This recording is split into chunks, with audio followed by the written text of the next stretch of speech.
গ্রাম বাংলার এক ঐতিহ্যবাহী পিঠা নরম তুলতুলে ও রসালো দুধ সারস পিঠা, যেটা তৈরি করতে লাগবে না কোনো আটা ময়দা ঘি বাটার। খুবই সহজে এবং অল্প উপকরণেই তৈরি করা যায়, যা মুখে দিলেই মিলিয়ে যায়। আসসালামু আলাইকুম everyone, welcome back to my channel. বিশ্বাস করুন, এই পিঠাটা তৈরি করা এত বেশি সহজ এবং খেতে এত মজা, নরম তুলতুলে এবং রসালো, মুখে দিলে জাস্ট মিলিয়ে যাবে। মডার্ন রেসিপির ভিড়ে গ্রাম বাংলার এই ঐতিহ্যবাহী পিঠার রেসিপিটা অবশ্যই একবার হলেও আপনারা ট্রাই করবেন। চলুন কথা না বাড়িয়ে রেসিপি দেখে আসি। বিসমিল্লাহ। একটি মিক্সিং বলে নিচ্ছি 1 কাপ সুজি। সুজিটা কিন্তু আমি ভেজে নিইনি, এখানে সম্পূর্ণ কাঁচা সুজিটা ব্যবহার করছি। আরও দিচ্ছি 3 টেবিল চামচ ময়দা, 2 টেবিল চামচ গুঁড়া দুধ, 2 টেবিল চামচ চিনি এবং হাফ চা চামচ লবণ। এবার একটি হুইস্ক দিয়ে সব শুকনো উপকরণগুলো খুব ভালোভাবে মিশিয়ে নিচ্ছি। মেশানোর পরে দিয়ে দিচ্ছি এর মধ্যে 1 কাপ পানি। এখানে আমি নর্মাল তাপমাত্রার পানিটা ব্যবহার করছি, আর সম্পূর্ণ পানিটা একবারে দিচ্ছি না, অর্ধেক অর্ধেক করে 2 ধাপে অ্যাড করে দিব। এতে করে ব্যাটারের কনসিস্টেন্সিটা বুঝতে সুবিধা হবে। আচ্ছা, আমি এখানে পানি দিয়ে ব্যাটারটা তৈরি করছি, তবে আপনারা চাইলে কিন্তু লিকুইড দুধ দিয়েও তৈরি করতে পারেন। 2 ধাপে পানিটা অ্যাড করে দেওয়ার পরে মিশ্রণটা খুব ভালোভাবে এইভাবে মিশিয়ে নিব। কোনো উপকরণের যেন কোনো দলা অংশ না থাকে, এদিকটা খেয়াল রাখতে হবে এবং মিশ্রণটাকে খুব ভালোভাবে ফেটিয়ে নিতে হবে যেন এটা অনেকটা স্মুথ হয়ে আসে। ভালোভাবে মিশিয়ে নেওয়ার পরে এবার একটি ঢাকনা দিয়ে ঢেকে মিশ্রণটাকে রেস্টে রেখে দিচ্ছি 10 থেকে 15 মিনিটের জন্য। ফিরে আসলাম প্রায় 15 মিনিট পর। ঢাকনাটা উঠিয়ে মিশ্রণটাকে আবারও আমি খুব ভালোভাবে নেড়েচেড়ে মিশিয়ে নিচ্ছি। এই পর্যায়ে দেখুন সুজিটা কিন্তু পানিটা অ্যাবজর্ব করে নিয়ে অনেকটাই ঘন হয়ে এসেছে। আপনারা চাইলে এই পর্যায়ে মিশ্রণের মধ্যে সামান্য একটু পানি দিয়ে ব্যাটারটা পাতলা করে নিতে পারেন, তবে আমি এখানে পানি ব্যবহার করব না। পানির পরিবর্তে দিয়ে দিচ্ছি একটি ডিম।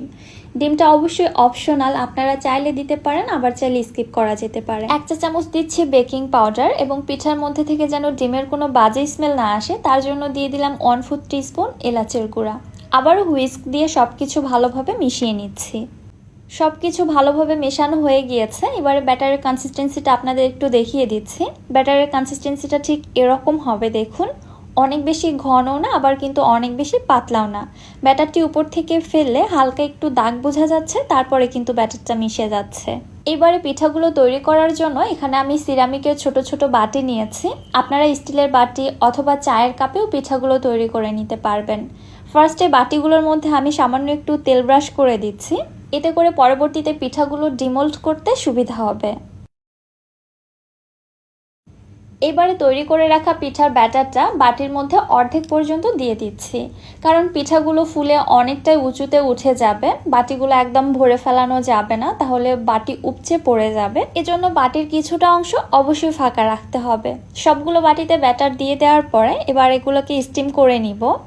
এজন্য একটি স্টিমারে বাটিগুলোকে পরপর সাজিয়ে নিচ্ছি এবং চলে যাচ্ছি চুলাতে এগুলোকে স্টিম করার জন্য।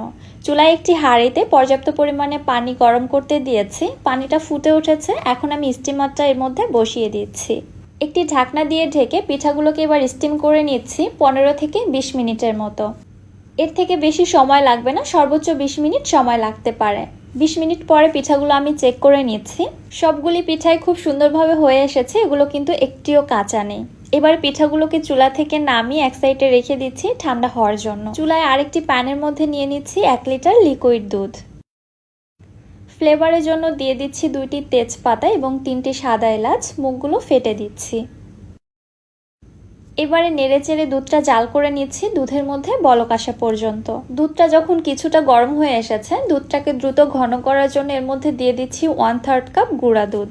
আপনারা চাইলে দুধের পরিমাণটা আরও বেশি বাড়িয়ে নিয়ে দুধটাকে জাল করে ঘন করে নিতে পারেন, তাহলে মালাইটা অনেক বেশি টেস্টি হবে। তবে আমি সেই ঝামেলাটা না করে গুঁড়া দুধ দিয়ে দুধটাকে ঘন করে নিলাম। এবারে মিষ্টির জন্য দিয়ে দিচ্ছি 1 কাপ খেজুরের গুড়। খেজুরের গুড়ের পরিবর্তে আপনারা এখানে আখের গুড়টাও ব্যবহার করতে পারবেন। আবার যদি গুড় পছন্দ না হয় তাহলে চিনি দিয়ে ওই মালাইটা তৈরি করে নিতে পারবেন। নেড়েচেড়ে গুড়টা যখন ভালোভাবে মিশে গেছে তখন এর মধ্যে দিয়ে দিচ্ছি 1/3 কাপ কনডেন্স মিল্ক। এখানে 1/3 কাপের বেশি কনডেন্স মিল্ক ব্যবহার করা যাবে না। যদি আপনারা কনডেন্স মিল্ক বাড়িয়ে দিতে চান তাহলে গুড়ের পরিমাণটা অবশ্যই কমিয়ে দিবেন। নেড়ে চেড়ে সব কিছু ভালোভাবে মিশিয়ে নিলেই তৈরি হয়ে গেল আমার দুধের মালাইটা। দেখতে পাচ্ছেন এটা কত বেশি লোভনীয় এবং কত বেশি রিচ হয়েছে। মালাইটা জাল করে আর বেশি ঘন করছি না, এই পর্যায়ে দুধের মালাইটা আমি চুলা থেকে নামিয়ে নিচ্ছি। এদিকে ভাপিয়ে রাখা পিঠাগুলো ঠান্ডা হয়ে গিয়েছে, এবার আমি ডিমোল্ড করে নিচ্ছি।